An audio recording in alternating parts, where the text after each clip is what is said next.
ಯೆಹೋವನೇ, ನಾನಾದರೂ ನಿನಗೋಸ್ಕರವಾಗಿ ಜೀವಿಸುತ್ತೇನೆ. ನಾನು ನಿರ್ದೋಷವಾಗಿಯೇ ನಿಂತುಕೊಂಡಿದ್ದೇನಲ್ಲ.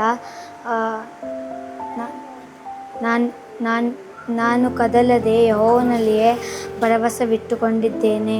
ಯೆಹೋವನೇ, ನನ್ನನ್ನು ಪರಿಶೀಲಿಸು, ನನ್ನ ಅಂತರೇಂದ್ರಿಯಗಳನ್ನು, ಹೃದಯವನ್ನು ಪರಿಶೀಲಿಸು.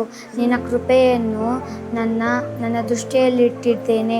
ನಾನು ಸತ್ಯದಲ್ಲಿಯೇ ನಡೆದುಕೊಳ್ಳುತ್ತೇನೆ. Thank you.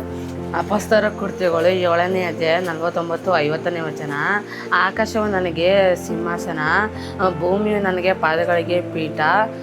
ನೀವು ನನಗೆ ಎಂಥ ಮನೆಯನ್ನು ಕಟ್ಟಿಕೊಂಡುವಿರಿ, ನೀವು ವಿಶ್ರಾಂತಿಗೆ ತಕ್ಕ ಸ್ಥಳವು ಯಾವುದು, ಇವುಗಳನ್ನೆಲ್ಲ ನನ್ನ ಕೈಗೆ ನಿರ್ಮಿಸ್ತವಲ್ಲ ಎಂಬುದಾಗಿ ಕರ್ತನು ಹೇಳುತ್ತಾನೆ.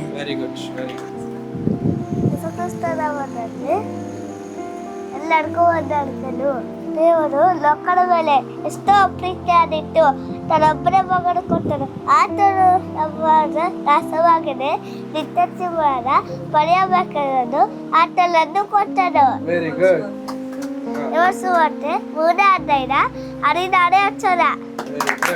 ಪೌಲನು ರೋಮಾಪುರದವರಿಗೆ ಬರೆದ ಪತ್ರಿಕೆ 13ನೇ ಅಧ್ಯಾಯ 11ನೇ ವಚನ. ಈಗಿನ ಕಾಲವು ನಿದ್ದೆಯಿಂದ ಎಚ್ಚರವಾಗತಕ್ಕ ಕಾಲವೆಂದು ಅರಿತು ಇದನ್ನೆಲ್ಲ ಮಾಡಿರಿ.